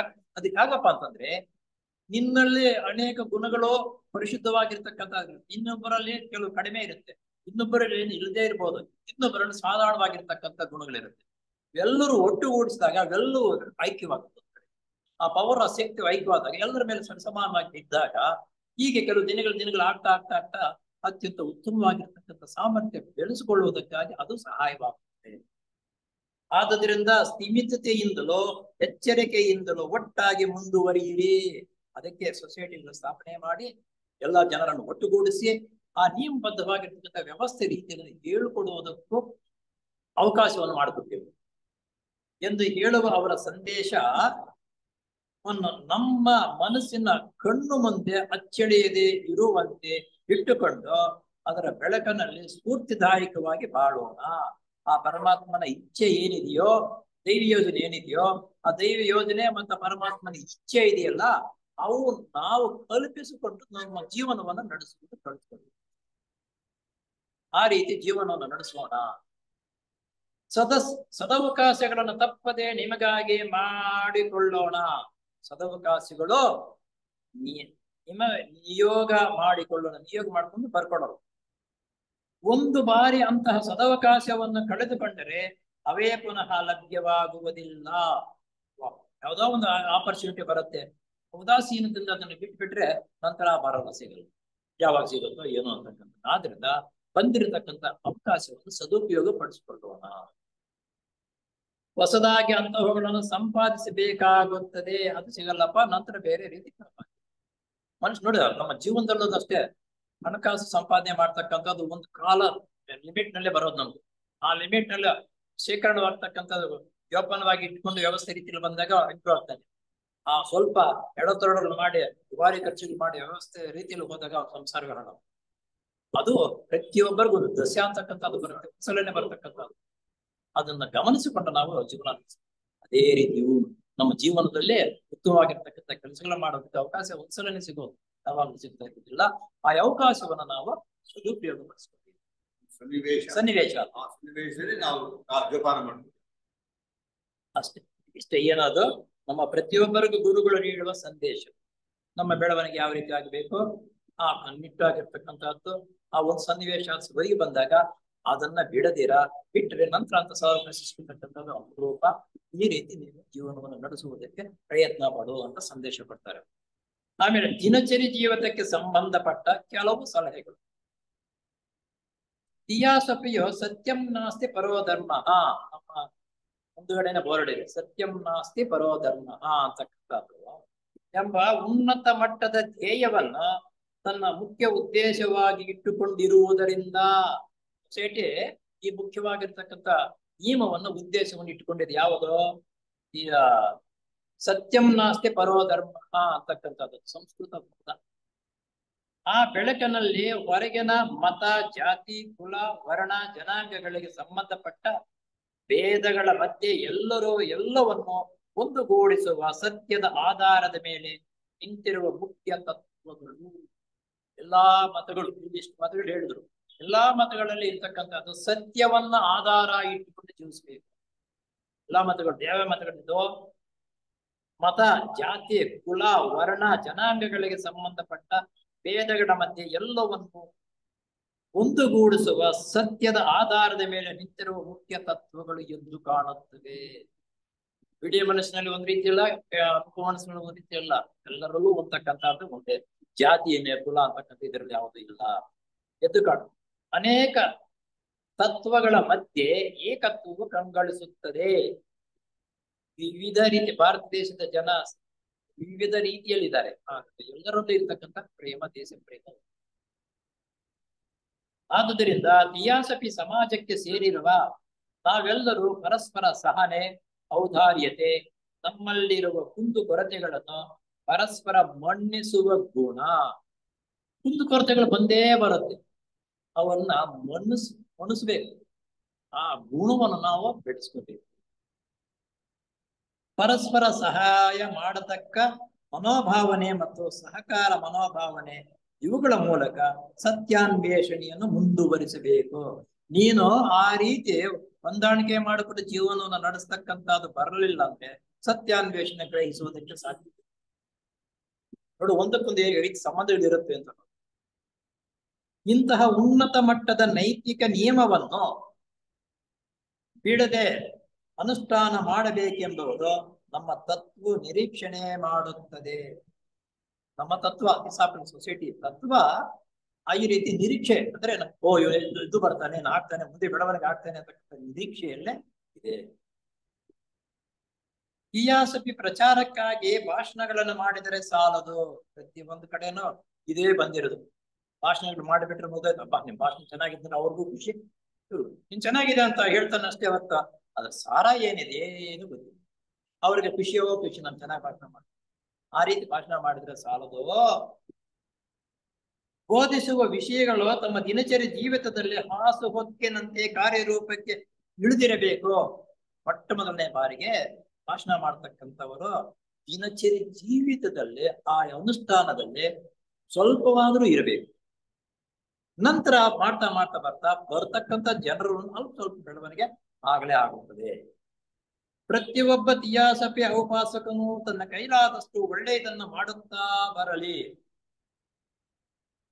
ಆಗ ಪ್ರತಿಯೊಂದು ಥಿಯಾಸಫಿ ಲಾಡ್ಜ್ನ ಕ್ಷೇತ್ರದ ಒಳಗೂ ಹೊರಗೂ ಮಾನವೀಯತೆಯ ದುಃಖವು ತಗ್ಗುತ್ತಾ ಬರುವುದರಲ್ಲಿ ಸಂಶಯ ಇಲ್ಲ. ಬಂದಿರ್ತಕ್ಕಂಥವ್ರು, ಭಾಷಣ ಮಾಡ್ತಕ್ಕಂಥವ್ರು, ಭಾಷಣ ಕೇಳ್ಕೊಡ್ತಕ್ಕಂಥವ್ರು ಎಲ್ಲರೂ ಒಂದು ಕೂಡಿ ಒಳ್ಳೆಯದು ಕೆಟ್ಟದ್ದು ಯಾವ್ದು, ನಾವು ಯಾವ ರೀತಿ ನಡೆಯಬೇಕು ಅಂತಕ್ಕಂಥದ್ದನ್ನ ನಿಯಮಬದ್ಧವಾಗಿ ವ್ಯವಸ್ಥೆ ರೀತಿಯಲ್ಲಿ ನಾನು ನಡೆಯಬೇಕು ಅಂತಕ್ಕಂಥ ಮೊಟ್ಟ ಮೊದಲು ದೃಢವಾಗಿರ್ತಕ್ಕಂಥ ಸಂಕಲ್ಪ ಅವರಲ್ಲಿ ಬೆಳೆಸ್ಬೇಕು. ಆ ಚಾತುರ್ಯ, ಸಂಕಲ್ಪ ನಾವು ಬೆಳೆಸಿದಾಗ ದಿನೇ ದಿನೇ ದಿನೇ ದಿನೇ ಒಳ್ಳೆಯದಾಗ್ತಾ ಬರುತ್ತೆ. ಮಾನವೀಯತೆ ದುಃಖವ ತಗ್ಗುತ್ತಾ ಬರುವುದರಲ್ಲಿ ಸಂಶಯವಿಲ್ಲ. ನಿಮ್ಗೂ ನಮ್ಗೊಬ್ಬರಿಗೆಲ್ಲ ದುಃಖ ಸಂಶಯವಾಗುತ್ತೆ. ಮಾನವೀಯತೆ ಇರ್ತಕ್ಕಂಥ ಪ್ರತಿಯೊಬ್ಬರಿಗೂ ಆ ದುಃಖವು ಕಡಿಮೆಯಾಗುತ್ತದೆ. ಪ್ರತಿಯೊಬ್ಬ ತಿಯಾಸಪಿ ಔಪಾಸಕನು ತನ್ನ ಅಂತರಾತ್ಮನಿಗೆ ಒಪ್ಪುವ ದಾರಿಯಲ್ಲಿ ಬಾಳುತ್ತಾ ಇತರರಿಗೂ ಸೇವೆ ಸಲ್ಲಿಸುತ್ತಾ ಬರಲಿ. ನಾವು ಯಾವುದೇ ಒಂದು ಕೆಲಸ ಮಾಡ್ಬೇಕಾದ್ರೆ ಬೇರೆಯವ್ರು ಮೋಸ ಮಾಡ್ಬೋದು. ಒಳಗಡೆ ಒಂದ್ ರೀತಿ ಇಟ್ಕೊಂಡು ಮೇಲ್ಗಡೆ ಮಾಡ್ತಾ ಇದ್ದಾಗ ಅಯ್ಯೋ ಪರವಾಗಿಲ್ಲಪ್ಪ ಚೆನ್ನಾಗಿರ್ತದೆ. ಆದ್ರೆ ನಾನು ಮಾಡ್ತಾ ಇರ್ತದೆ ನನ್ನ ಅಂತರಾತ್ಮ ಒಪ್ಪಲ್ಲ, ನೀನು ಮೋಸ ಮಾಡಿಬಿಟ್ಟೆ, ಅವ್ರನ್ನ ನಂಬಿಸ್ಬಿಟ್ಟೇರಿ ಅಂತ ನಾನು ಹುಚ್ಚುತ್ತಾನೆ ಇರೋದು. ನೀಚ ಸ್ವಭಾವಕ್ಕೆ ಎಂದರೆ ನಮ್ಮ ಕಾಮ ಸ್ವಭಾವಕ್ಕೂ ಮನಸ್ಸಿಗೂ ಒಪ್ಪಿಗೆಯಾಗತಕ್ಕದ್ದು. ನಮ್ಮ ಅಂತರಾತ್ಮನಿಗೆ ಒಪ್ಪಿಗೆಯಾಗದೇ ಇರಬಹುದು. ಇದನ್ನು ನಿಷ್ಪಕ್ಷಪಾತ ದೃಷ್ಟಿಯಿಂದ ಪ್ರತಿಯೊಬ್ಬನು ತನಗೆ ತಾನೇ ಕಂಡುಕೊಳ್ಳಬೇಕು. ನಾನು ಮಾಡ್ತಾ ಇರೋದು ಸರಿನಾ ತಪ್ಪ ಇನ್ನೊಬ್ಬರ ಬೆರಳು ತೋರಿಸಿ ಹೇಳುವ ಅವಶ್ಯಕತೆ ಇಲ್ಲ. ತನ್ನಷ್ಟಕ್ಕೆ ತಾನ ತೂಕ ಹಾಕೋಬೇಕಮ್ಮ, ನಾನು ಮಾಡ್ತಾ ಇರೋದು ಸರಿನಾ ತಪ್ಪ ಅಂತಕ್ಕಂಥದ್ದು ಅವರಷ್ಟಕ್ಕೆ ಅವರೇ ತೂಕ ಹಾಕೊಂಡು ವಿಮರ್ಶೆ ಮಾಡಬೇಕು. ಆಗ ಇತರರ ಅಭಿಪ್ರಾಯಕ್ಕೆ ಮನ್ನಣೆ ಕೊಡಬೇಕಾಗಿಲ್ಲ. ಇತರರು ಅಯ್ಯೋ ಅವ್ರು ಏನಾದ್ರೂ ಹೇಳ್ಕೊಳ್ಳಿ, ನನ್ನ ನಿಷ್ಠೆಯಿಂದ ನಿಯಮಬದ್ಧವಾಗಿ ನಾನು ಜೀವನ ನಡೆಸ್ತಾ ಇದ್ದೀನಿ ಅಂತಂದ್ರೆ ಸಾಕು, ನಿನ್ನಷ್ಟಕ್ಕೆ ನೀನು, ಇನ್ನೊಬ್ಬರ ಹೇಳಕ್ಕೆ ಬೇಕಾಗಿಲ್ಲ. ಇತರರ ಹೊಗಳಿಕೆಗೋ ಟೀಕೆಗೋ ಬೆಲೆ ಕೊಡಬೇಕಾಗಿಲ್ಲ. ಏಕೆಂದರೆ ನಮ್ಮ ಜೀವಿತ ಮತ್ತು ನಮ್ಮ ಕೆಲಸ ಮೇಲ್ಕಂಡ ಗಜಿಕಟ್ಟಿಯ ಪ್ರಕಾರ ಉಪಯುಕ್ತವಾಗಿರುವುದು ಸ್ವಲ್ಪ ಮಟ್ಟಿಗೆ ಉಪಯುಕ್ತವಾಗಿರುವುದು ಸ್ವಲ್ಪ ಮಟ್ಟಿಗೆ. ಇತರರು ನಿಜವಾದ ನಮ್ಮ ಬೆಳಕಿನ ಸ್ವಭಾವವನ್ನು ಅರಿಯಲಾರರು. ಇದು ಬೇರೆಯವರು ನನ್ನಲ್ಲಿರ್ತಕ್ಕಂಥ ಲೋಪದೋಷಗಳು, ನಾನು ತಪ್ಪು ಮಾಡ್ತಾ ಇದ್ದೀನಿ, ಒಳ್ಳೇದು ಮಾಡ್ತಾ ಇದ್ದ ಕಂಡು ಹಿಡಿಯೋದಕ್ಕೆ ಸಾಧ್ಯವಿಲ್ಲ, ಯಾರು ಮಾಡಕ್ಕೆ ಆಗಲ್ಲ. ಆದರೆ ಡಾಕ್ಟರ್ ಅನಿ ಬೆಸೆಂಟ್ ಆದರ್ಶವು ಈ ವಿಷಯದಲ್ಲಿ ತುಂಬಾ ಅನುಕರಣೀಯವಾದದ್ದು. ಅವರು ಇತರರ ಹೊಗಳಿಕೆಗೆ ಸ್ವಲ್ಪವೂ ಗಮನ ಕೊಡುತ್ತಿರಲಿಲ್ಲ, ಆದರೆ ಇತರರ ಟೀಕೆಗಳಿಗೆ ಮಾತ್ರ ತುಂಬಾ ಗಮನ ಕೊಟ್ಟು ಅವರು ಹೇಳುವಂತೆ. ಯಾರಾದ್ರೂ ಟೀಕೆ ಮಾಡಿದ್ರೆ ಅವ್ರ ಬಗ್ಗೆ ಗಮನ ಕೊಡ್ತಾ ಇಲ್ಲ. ಆ ಟೀಕೆ ಮಾಡಿದಾಗ ಆದ್ರೂ ನನ್ನ ಗುಣಗಳು, ನನ್ನ ತಪ್ಪುಗಳು ಏನಾದ್ರು ಇದೆಯಾ ಅಂತ ಅನ್ನೋದು ವಿಮರ್ಶೆ ಮಾಡ್ಕೊಳ್ತಾ ಇದ್ದಾರೆ. ತಮ್ಮಲ್ಲಿ ಏನಾದ್ರೂ ದೋಷವಿದ್ದರೆ ಅದನ್ನು ಕೂಡಲೇ ತಿದ್ದುಕೊಳ್ಳುತ್ತಿದ್ದರು. ದೊಡ್ಡ ಗುಣ ಅನ್ನೋದು, ಅಥವಾ ಅವ್ರು ದೊಡ್ಡವರು ಅಂತ ಅನ್ನೋದು ಇದಕ್ಕೆ. ಏನಾದ್ರೂ ಟೀಕೆ ಮಾಡಿದಾಗ ಅವರಲ್ಲಿ ಏನಾದ್ರೂ ತಪ್ಪುಗಳಿದ್ದಿರೋದು ತಕ್ಷಣ ತಿದ್ದುಕೊಳ್ತಾ ಇದ್ದಾರೆ. ಅವುಗಳನ್ನು ವಿಷಯವಾಗಿ ಉದಾಸೀನವಾಗಿರುತ್ತಿದ್ದಂತೆ ನಾವು ಕೂಡ ಈ ಆದರ್ಶದಂತೆ ನಡೆಯುವುದು ತುಂಬಾ ಉಪಯುಕ್ತವಾದದ್ದು. ಅಮ್ಮ ತಾಯಿಯವರು ಅನಿ ಬೆಸೆಂಟ್ನವರು ಯಾವ ರೀತಿ ಜೀವನವನ್ನು ನಡೆಸ್ತಾ ಇದ್ದಾರೋ ಆ ರೀತಿ ನಾವು ಜೀವನವನ್ನು ನಡೆಸುವುದು ನಮ್ಮ ಅಂತರಾತ್ಮನ ಮೆಚ್ಚುವಂತೆ ನಡೆದುಕೊಳ್ಳಲು ಪ್ರಯತ್ನಿಸೋಣ. ಅದೇ ನಮ್ಮ ಭಾಗದ ದೇವರು. ಇನ್ನೊಬ್ಬರ ಟೀಕೆ ಟಿಪ್ಪಣಿಗೆ ಗಮನವೇಬೇಕು. ನಮ್ಮ ಅಂತರಾತ್ಮ ಹೇಳುತ್ತೆ, ನಾನ್ ಮಾಡ್ತಾ ಇರೋದು ಸರಿನಾ ತಪ್ಪ, ನಾನು ಮೋಸ ಮಾಡಿದ್ದೀನ ಅಂತಕ್ಕಂಥದ್ದು. ಅದರಂತೆ ನೀನು ಜೀವನವನ್ನು ನಡೆಸುವುದು ಕಳು. ಇನ್ನೊಬ್ಬರ ಟೀಕೆ ಟಿಪ್ಪಣಿಗೆ ಏನು ಬೆದರುವ ಅವಶ್ಯಕತೆ ಇಲ್ಲ.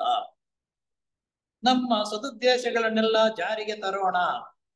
ಇದನ್ನೆಲ್ಲ ಒಳ್ಳೆಯ ಉತ್ತಮವಾಗಿರುತ್ತ ಗುಣಗಳು, ಉತ್ತಮ ಕೆಲಸ ಮಾಡಬೇಕು ಅಂತ ತರವನ್ನು ಜಾರಿಗೆ ತರೋಣ. ಮಾಡ್ತಾ ಅದೃಷ್ಟಕ್ಕೆ ಬರುತ್ತೆ. ಬರೀ ಉದ್ದೇಶ ಮಟ್ಟದಲ್ಲಿ ಇದ್ದರೆ ಸಾಲದು. ಹಾಗೆ ಮಾಡ್ಬೇಕು, ಹೀಗೆ ಮಾಡ್ಬೇಕು ಅಂತಕ್ಕಂಥದ್ದು ಉದ್ದೇಶ ಪ್ಲಾನ್ಗಳೆಲ್ಲ ಹಾಕೊಂಡು ಬರ್ಕೊಂಡೇ ಇರುವುದು ನಮ್ಮ ಪ್ಲಾನ್ ಲಿಸ್ಟ್ ನಲ್ಲಿ. ಆದ್ರೆ ಅವೇನು ಲಿಸ್ಟ್ ನಲ್ಲಿ ಬರ್ಕೊಂಡಿದ್ರೆ ಹಂಗೆ ಇರುತ್ತೆ. ಅದನ್ನು ಸಾಧನೆ ಮಾಡದೆ ಹೋದ್ರೆ ಏನು ಇಲ್ಲ. ಅವುಗಳನ್ನು ನಿತ್ಯ ಜೀವಿತದಲ್ಲಿ ಅನುಷ್ಠಾನಕ್ಕೆ ತರೋಣ. ನಾವು ದಿನನಿತ್ಯದ ಡೈರಿ ಬರೀತೀವಿ, ಯಾವ ರೀತಿ ಇರಬೇಕು ಅಂತಕ್ಕಂಥದ್ದು ಗೊತ್ತಿದೆ. ಅವುಗಳನ್ನ ದಿನನಿತ್ಯದ ಜೀವನದಲ್ಲಿ ಅನುಷ್ಠಾನಕ್ಕೆ ತರುವುದಕ್ಕೆ ಪ್ರಯತ್ನ ಪಡಬೇಕು. ಹೊರಗಿನ ಮನ್ನಣೆ ಅಥವಾ ಬಹುಮಾನಕ್ಕಾಗಿ ಬಾಯಿ ಬಿಡದೆ ಇರೋಣ. ಬೇರೆಯವರ ಹೊಗಳಿಕೆ ಬಂದ್ರೆ ಸಾಕು, ಬೇಡಿಕೆ ಬಂದ್ರೆ ಸಪ್ಪಗಾಗ್ತಾರೆ, ಹೊಗಳಿಕೆ ಬಂದ್ರೆ ಒಂಥರ ಖುಷಿ ಆಗ್ತಾರೆ. ಈ ರೀತಿ ಹೊಗಳಿಕೆಗೂ ತೆಗಳಿಕೆಗೂ ಬಾಯಿ ಬಿಡುವುದು ಬೇಡ. ಯಾವ ತಿಯಾಸಪಿ ಔಪಾಸಕನು ತನ್ನ ಸೋದರನ ದೋಷವನ್ನು ಎತ್ತಿ ಆಡುಕೂಡುದು. ಇದು ಬಹಳ ಮುಖ್ಯವಾಗಿರ್ತಕ್ಕಂಥದ್ದೇ. ತನ್ನ ಸೋದರನ, ಪ್ರತಿಯೊಬ್ಬರಲ್ಲ ತಪ್ಪುಗಳು ಇರುತ್ತೆ, ಒಳ್ಳೆಯದು ಇರುತ್ತೆ. ಆದ್ರೆ ದೊಡ್ಡವರೆಲ್ಲ ಹೇಳೋದು ಅವರು ತಪ್ಪುಗಳನ್ನೇ ಹುಡುಕುವುದಕ್ಕಿಂತ ಅವರಲ್ಲಿ ಯಾವಾಗ ಒಂದು ಎರಡು ಒಳ್ಳೆಯ ಗುಣಗಳಿದ್ರೆ ಆ ಒಳ್ಳೆಯ ಗುಣಗಳ ಮುಖಾಂತರ ಅವ್ರ ತಪ್ಪುಗಳನ್ನು ಸರಿಪಡಿಸ. ಮೊದಲೇ ನೀನ್ ತಪ್ಪುಗಳು ಹೇಳಿದ್ರೆ ಜಿಗುಪ್ಸೆ. ಆ ತಪ್ಪುಗಳು ಮೊದಲು ನೀನು ಇಂಥ ಕೆಲಸ ಮಾಡಿದೆ ಈಗಪ್ಪ ತುಂಬಾ ಉತ್ತಮವಾಗಿದೆ ಅಂತ ಹೇಳ್ತಾ ಕಡೆಯಲ್ಲೇ ಇಂಥದ್ರಲ್ಲಿ ಹಿಂಗ್ ಮಾಡಿದೆ ಇಂಥದ್ರಲ್ಲಿ ಹಿಂಗ್ ಮಾಡಿದೆ ಆದ್ರಿಂದ ಹೆಚ್ಚು ಕಡಿಮೆ ಆಗುತ್ತೆ ಅದನ್ನ ಸ್ವಲ್ಪ ಸರಿಪಡಿಸ್ಕೊ ವಿಧಿವಾದ ಅದು. ಆ ಸೋದರನು ಥಿಯಾಸಫಿ ಔಪಾಸದ ಸದಸ್ಯನಾಗಿರಬಹುದು, ನಮ್ಮ ಸೊಸೈಟಿ ಸದಸ್ಯನಾಗಿರಬಹುದು ಅಥವಾ ಇಲ್ಲದೆ ಇರಬಹುದು. ಸೊಸೈಟಿ ಸದಸ್ಯನಿಗೆ ಬುದ್ಧಿವಾದ ಹೇಳ್ಬೇಕು ಮಾಡ್ಬೇಕು ಅಂತಕ್ಕಂಥದ್ದಲ್ಲ. ನಮ್ಮ ಸೊಸೈಟಿ ಸದಸ್ಯರಿಗಿಂತ ಆಚೆ ಇರ್ತಕ್ಕಂಥ ಇನ್ನೂ ಉತ್ತಮ ಜೀವನ ನಡೆಸ್ತಕ್ಕಂಥವ್ರು ಅನೇಕರಿದ್ದಾರೆ. ಇತರರ ನಿಂದನೆಯು ನಮ್ಮ ತುಟಿಗಳನ್ನು ಕಲುಷಿತ ಮಾಡಕೂಡದು. ಬೇರೆಯವರ ನಿಂದಿಸುವುದು ನಮ್ಮ ತುಟಿಗಳು ಕಲುಷಿತವಾಗುತ್ತದೆ. ಆ ರೀತಿ ಮಾಡ್ಕೋಬೇಡ, ತುಟಿಗಳು ಕಲುಷಿತ ಮಾಡ್ಕೋಬೇಡ, ನಾವು ಸೊಳ್ಳೆ ಕಚ್ಚಿಬಿಡ್ತೀವಿ. ಅಲ್ಲದೆ ಇತರರ ದೋಷಗಳನ್ನು ಗಮನಿಸುವುದಕ್ಕೆ ಬದಲು ನಮ್ಮಲ್ಲಿರುವ ಲೋಪದೋಷಗಳನ್ನು ಪತ್ತೆ ಹಚ್ಚಿ ಅವುಗಳನ್ನು ತೆಗೆದು ಹಾಕು. ಬೇರೆಯವರ ಲೋಪದೋಷಗಳನ್ನೇ ಹುಡುಕೊಂಡು ಹೋಗೋದಕ್ಕೆ ಹೋಗ್ಬೇಡ. ನೀನು ನಿನ್ನಲ್ಲಿರ್ತಕ್ಕಂಥ ಲೋಪದೋಷಗಳು ಏನಿದೆಯೋ ಅವನ್ನು ಹುಡುಕಿ ಅದನ್ನ ತೆಗೆದ. ಎಂತ ಪದಗಳನ್ನ ಹೇಳ್ತಾರೆ. ಈ ಪದಗಳು ಹೇಳ್ಕೊಂಡೇನು ಬಂದಿದ್ದಾರೆ. ನಮ್ಮ ಜೀವನದಲ್ಲಿ ನಡೆಸ್ಬೇಕಲ್ಲ, ಇಷ್ಟು ಕಷ್ಟ ಇದೆ. ಪ್ರಯತ್ನಿಸಬೇಕಾದದ್ದು ನಮ್ಮ ಆದ್ಯ ಕರ್ತವ್ಯ. ಇದು ನಮ್ಮ ಆದ್ಯ ಕರ್ತವ್ಯ. ಮತ್ತೊಂದು ಮುಖ್ಯವಾದ ಎಚ್ಚರಿಕೆ, ಯಾರಾದರೂ ನಮ್ಮ ಸಮಸ್ಯೆಯನ್ನು ಸೇರುವುದಕ್ಕೆ ಬಂದಾಗ ಅಂತವರ ದೋಷಗಳನ್ನು ಕೆದಕಿ ನೋಡುವುದಕ್ಕೆ ಹೋಗಬೇಡ. ಇಲ್ಲಿ ಯಾರಾದರೂ ಸೊಸೈಟಿ ಸೇರಬೇಕು ಅಂತ ಬಂದರೆ ಆಚೆ ಕಡೆ ಸಮಾಜದಲ್ಲಿ ಇರುವಾಗ ಅವನು ಎಷ್ಟೋ ಲೋಪದೋಷಗಳು ಮಾಡಿರ್ತಾರೆ. ಬಡ್ಡಿ ವ್ಯಾಪಾರ ಮಾಡ್ತಿರ್ತಾವ, ಇವನು ಸುಳಿಗೆ ಮಾಡಿ ಬಡ್ಡಿ ವ್ಯಾಪಾರ ಮಾಡಿದ, ಇವನ್ ಸೇರ್ಸ್ಕೋಬೇಕಾ ಅನ್ನೋದು. ಅವನು ಎಲ್ಲೋ ಏನೋ ತಪ್ಪು ಕೆಲಸ ಮಾಡಿರ್ತಾರೆ, ಇವನು ಸೇರ್ಸ್ಕೋಬೇಕಾ ಅಂತಕ್ಕಂಥದನ್ನ ಬಿಟ್ಟಬೇಡ.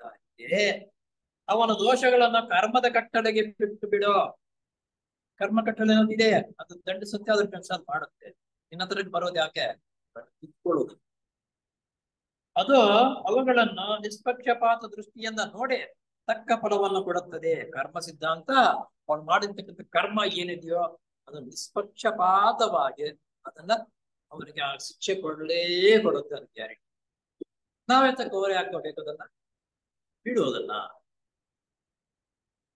ನಮ್ಮ ಸಮಸ್ಯೆಯ ಭವರೋಗದ ಆಸ್ಪತ್ರೆ ಇಲ್ಲ, ಅದಕ್ಕೆ ಕಾರಣ ಕೊಡ್ತಾರೆ. ನಮ್ಮ ಸಮಸ್ಯೆ ಭವರೋಗದ ಆಸ್ಪತ್ರೆ ಬರ್ತಕ್ಕಂಥವ್ರು ಯಾರು? ಕಾಯಿಲೆ ಕಷಾಯ ಇದ್ರೆ ಆ ರೀತಿ ತಪ್ಪುಗಳನ್ನು ಮಾಡ್ತಾ ಇರ್ತಕ್ಕಂಥ ಆಚೆ ಕಡೆ ಅವನ ಮನಸ್ಸು ಬಂದು ನಾನು ಸರಿಪಡ್ಕೋಬೇಕು ಅಂತ ಉದ್ದೇಶದಲ್ಲಿ ಬರೋದು.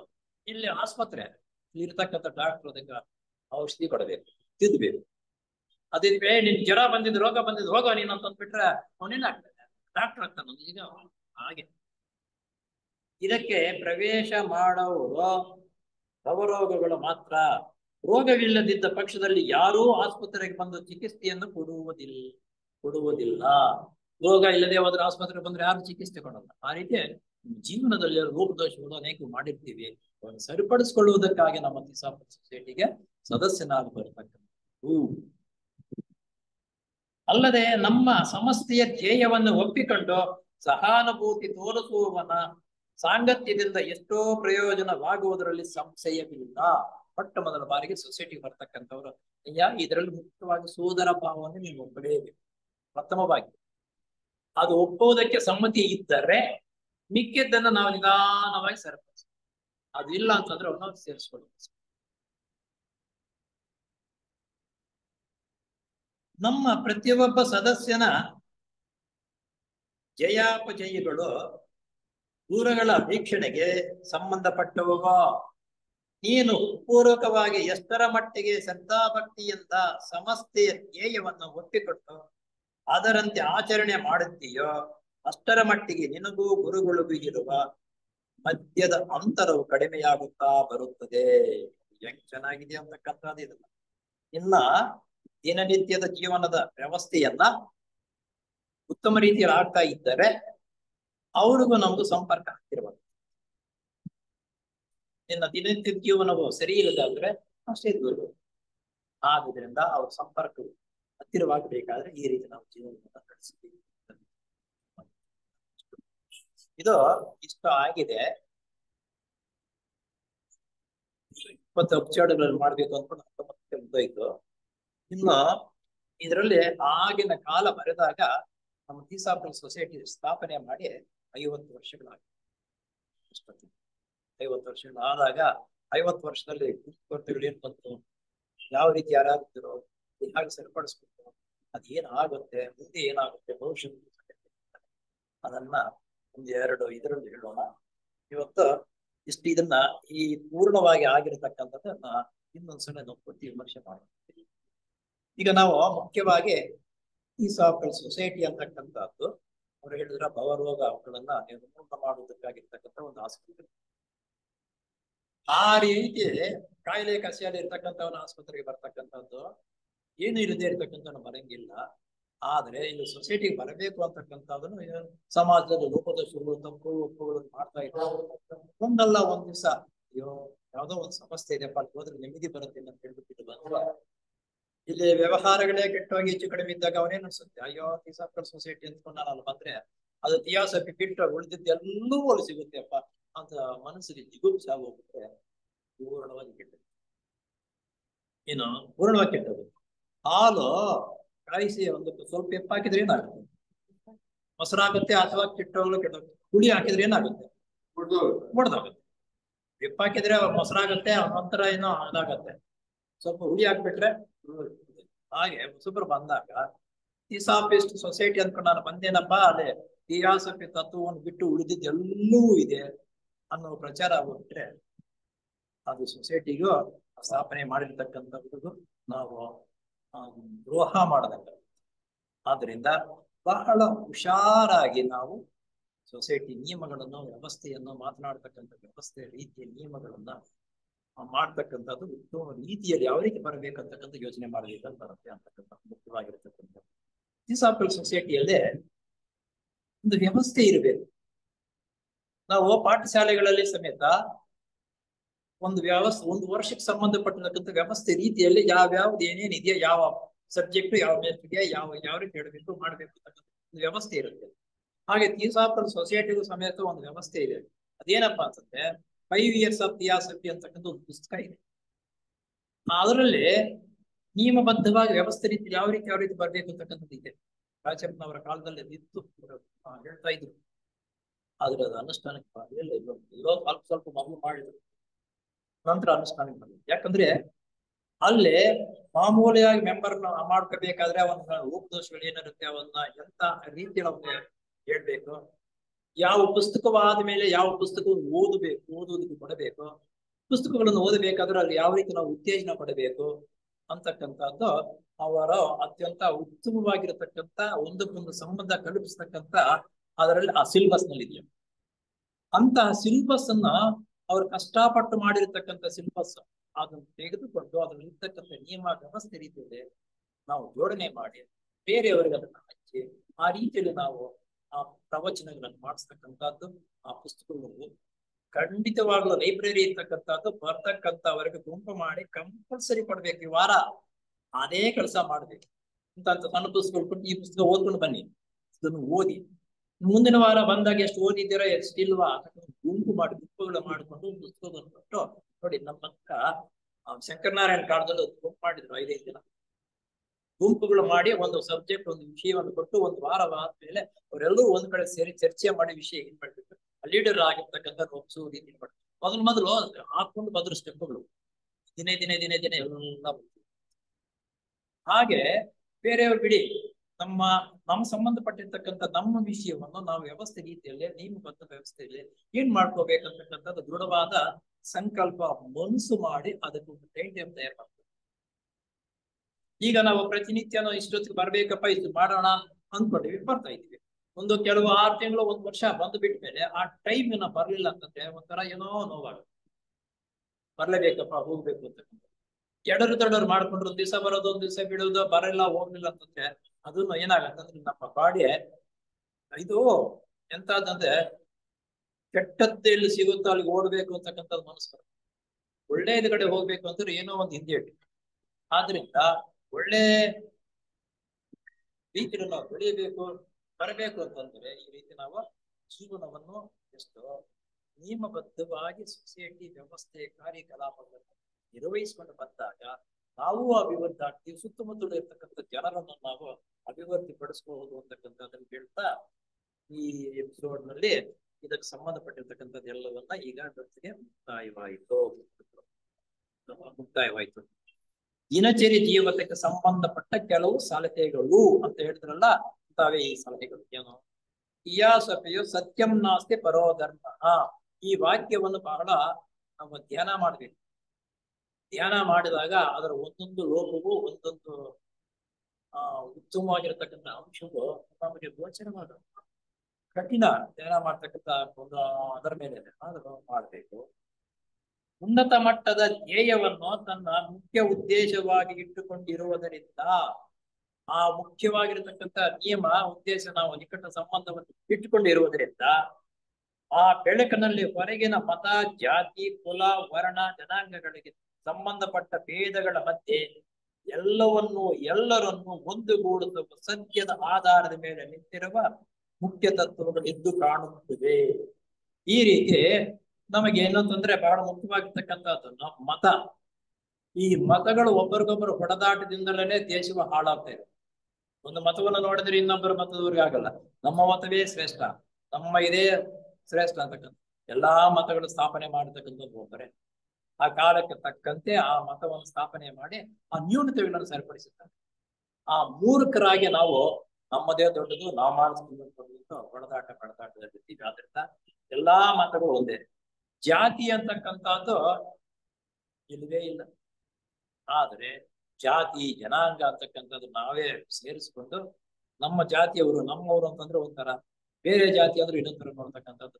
ಈ ರೀತಿ ಭೇದ ಭಾವನೆಗಳು ನಮ್ಮಲ್ಲಿದೆ. ಇವುಗಳನ್ನು ತಿಳ್ಕೊಂಡು ನಾವಾದರೂ ಸ್ವಲ್ಪ ಅದರ ಕಡೆ ಗಮನವನ್ನು ಕೊಡ್ತಾ ಇರೋದು ಮುಖ್ಯವಾಗಿರ್ತಕ್ಕಂಥದ್ದು. ಆಮೇಲೆ ಕುಲ, ಜಾತಿ ಅಂದ್ರೂ ಒಂದು ರೀತಿಯಲ್ಲಿ, ಕುಲ ಅಂದ್ರೆ ಒಂದು ಸೊಪ್ಪು. ಅದರಲ್ಲಿ ನಮ್ಮದು ಬೇರೆ ಕುಲ, ನಿಮ್ಮದು ಬೇರೆ ಕುಲ, ನಮ್ಮ ಮನೆಗೆ ಬರಬೇಡ ಅಂತಕ್ಕಂಥದ್ದು ಅನೇಕ ಇದ್ದಿನಲ್ಲಿ ಈಗ ಅದು ಸ್ವಲ್ಪ ಕಡಿಮೆ ಆಗಿದೆ. ವರ್ಣ, ನೀನ್ ಕಪ್ಪಗೆ ಇದ್ರೆ ಕಪ್ಪಗೆ ಇರ್ತಕ್ಕಂಥವ್ರು ನೋಡಿದ್ರೆ ಒಂಥರ ಅಯ್ಯ ಬೇಡಪ್ಪ ಅಂತಕ್ಕಂಥದ್ದು ಅದು ಬಹಳ ಇದೆ ಎಲ್ಲಾ ಕಡೆ. ಜನಾಂಗಗಳಿಗೆ ಸಂಬಂಧಪಟ್ಟ ಭೇದಗಳ ಮಧ್ಯೆ ಎಲ್ಲರನ್ನೂ ಒಂದುಗೂಡಿಸುವ ಸತ್ಯದ ಆಧಾರ ಮೇಲೆ ನಿಂತಿರುವ ಮುಖ್ಯ ತತ್ವಗಳು ಎದ್ದು ಕಾಣುತ್ತಿರಬೇಕು. ಇದೆಲ್ಲ ಕಡೆ ಬೇಕಾಗಿಲ್ಲ ನಮ್ಗೆ.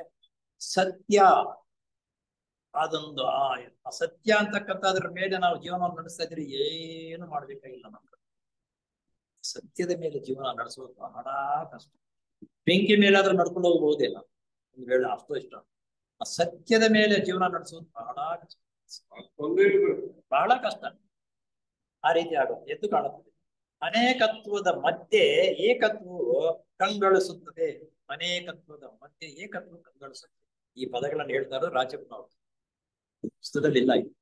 ರಾಜಪ್ಪನವರು ಈ ರೀತಿ ಆಗ್ಬೇಕು ಅಂತಕ್ಕಂಥದ್ದನ್ನ ಹೇಳ್ತಾ ಇರತಕ್ಕಂಥದ್ದು. ಆದುದರಿಂದ ಇಯಾಸಪಿ ಸಮಾಜಕ್ಕೆ ಸೇರಿರುವ ನಾವೆಲ್ಲರೂ ಪರಸ್ಪರ ಸಹನೆ, ಔದಾರ್ಯತೆ, ನಮ್ಮಲ್ಲಿರುವ ಕುಂದು ಕೊರತೆಗಳನ್ನು ಪರಸ್ಪರ ಮನ್ನಿಸುವ ಗುಣ ಬೆಳೆಸ್ಕೋಬೇಕು. ಪರಸ್ಪರ ಹೊಂದಾಣಿಕೆಯಿಂದ ಇರ್ತಕ್ಕಂಥದ್ದು ಗುಣಗಳನ್ನು ನಾವು ಬೆಳೆಸ್ಕೋಬೇಕು. ರಾಜಪ್ಪನವರು ಅಂತ ನೆನಪ ಬರುತ್ತೆ. ಇದೆ ನಾಳೆ ಹೇಳ್ತಕ್ಕಂಥದ್ದು 50ನೇ ವರ್ಷದ ಸಮ್ಮೇಳನ ಮಾಡುವಾಗ ಪ್ರಥಮವಾಗಿ ಅವರು ಮೆಂಬರ್ ಆಗಿದ್ರಂತ. ಯಾವಾಗ ಇದಾಗಿದ್ದು ಅಂತಂದ್ರೆ 1975 ಸಮ್ಮೇಳನ ನಡೆದಿದ್ದೆ 25ರಲ್ಲಿ ಆಗ ಮೆಂಬರ್ ಆಗಿ ಅಡಿಯಾರ್ ನಡೀತಕ್ಕಂಥ ಸಮ್ಮೇಳನಕ್ಕೆ ಹೋದ್ರು. ನೋಡ ಅವ್ರ ನಸೀಬ್ ಹೆಂಗಿದೆಯೋ, ಮೆಂಬರ್ ಆಗಿರೋದು ಆವಾಗ್ಲೇ. ಆ ಸಮ್ಮೇಳನ ನಡೆದಿದ್ದು ಅವಾಗ. ಅಲ್ಲಿ ಆವಾಗ ಒಂದು ಚಿತ್ರವಾಗಿರತಕ್ಕಂಥ ಘಟನೆ ನಡೆಯುತ್ತೆ. ಅದನ್ನ ಮುಂದಿನ ಎಪಿಸೋಡ್ ನಲ್ಲಿ ಹೇಳ್ತಾ ಇದನ್ನು ನಾನು ರಾಜಪ್ಪನವರು ಅಂತ ಮಹಾತ್ಮರು ಎಂತಹ ಸನ್ನಿವೇಶ ಒದಗಿ ಬರುತ್ತೆ ನೋಡು. ಮೆಂಬರ್ ಆಗಿರುವುದು ಆವಾಗ್ಲೇ 1925ರಲ್ಲಿ ಸೊಸೈಟಿಗೆ. ಅದೇ ವರ್ಷವೇ 50 ವರ್ಷ ಸಮ್ಮೇಳನವನ್ನು ಅಡಿಯಾರನ್ನು ಮಾಡ್ತಾ ಇದ್ದಾರೆ. ಆ ಸಮ್ಮೇಳನಕ್ಕೆ ಆವಾಗ ನಾನು ಹೋಗಿದ್ದೆ. ಆ ಸಮ್ಮೇಳನದಲ್ಲಿ ಜೀವನ್ಮುಕ್ತ ಮಹಾತ್ಮರು ಒಂದು ಭಾಷಣವನ್ನು ಮಾಡ್ತಾರೆ. ಜೀವನ್ಮುಕ್ತ ಮಹಾತ್ಮರು ಆವಾಗ ಭಾಷಣ ಮಾಡಿರ್ತಕ್ಕಂಥದ್ದು ಎಂತ ವಿಷಯಗಳು ಹೇಳಿರ್ತಾರೆ. ಆ ಜೀವನ್ಮುಕ್ತ ಮಹಾತ್ಮರು ಹೇಳತಕ್ಕಂಥ ವಿಷಯಗಳ ಬಗ್ಗೆ ಬೇರೆಯವರ ಜನರ ಮೇಲೆ ಎಷ್ಟು ಪರಿಣಾಮ ಬಿದ್ದಿರುತ್ತೆ ಅಂತ ಸದವಕಾಶ ಅವ್ರಿಗೆ ಒದಗಿ ಬಂದಿದೆ. ಯಾರಿಗೆ? ರಾಜಪ್ಪನವರು. ಅದಕ್ಕಾಗಿ ಅಂತ ಸದಾವಕಾಶ ಒದಗಿ ಬಂದಿದ್ದಕ್ಕಾಗಿ ನಮ್ಮ ಕರ್ನಾಟಕದಲ್ಲಿ ಅತ್ಯಂತ ಉತ್ತಮವಾಗಿರತಕ್ಕಂತಹ ಇದು ಪುಸ್ತಕಗಳನ್ನ ಬರೆದಿರತಕ್ಕಂಥವ್ರು ಬೇರೆಯವರಿಗೆ ಈ ಕನ್ನಡದಲ್ಲಿ ಇವೆಲ್ಲ ಪುಸ್ತಕಗಳು ಇಲ್ಲದೆ ಹೋದ್ರೆ ನಮ್ಮಂತವ್ರಿಗೆ ಏನು ಗೊತ್ತಾಗ್ತಾ ಇಲ್ಲ. ಆದ್ರಿಂದ ಅತ್ಯಂತ ಉತ್ತಮ ಸೇವೆಯನ್ನು ಮಾಡಿರ್ತಕ್ಕಂಥವ್ರು ನಮ್ಮ ಟಿ.ವಿ. ರಂಗಪ್ಪನವರು. ಅವರು ಆ ಸಮ್ಮೇಳನಕ್ಕೆ ಭಾಗವಹಿಸ್ತಾರೆ. ಆ ಸಮ್ಮೇಳನದಲ್ಲಿ ಜೀವನ್ಮುಕ್ತರಾಗಿರ್ತಕ್ಕಂಥವರು ಭಾಷಣವನ್ನು ಮಾಡ್ತಾರೆ. ಅದರಲ್ಲಿ ಯಾರು ಯಾಕೆ ಮಾಡಿದ್ರು, ಯಾವಾಗ ಏನು ಹೇಗಾಯ್ತು ಅಂತ ಮುಂದಿನ ವಾರ ತಿಳ್ಕೊಳ್ಳೋಣ. ಇವತ್ತು ಇನ್ನೂ ಒಂದು 10 ನಿಮಿಷ ಮುಂಚಿತವಾಗಿ ಅವರಿಗೆ ಮುಗಿದೋಯ್ತಿದ್ದು. ಈಗ ಇದನ್ನ ಸಂಪೂರ್ಣ ಮಾಡೋಣ. ಇಷ್ಟು ಮುಕ್ತಾಯ. ಓ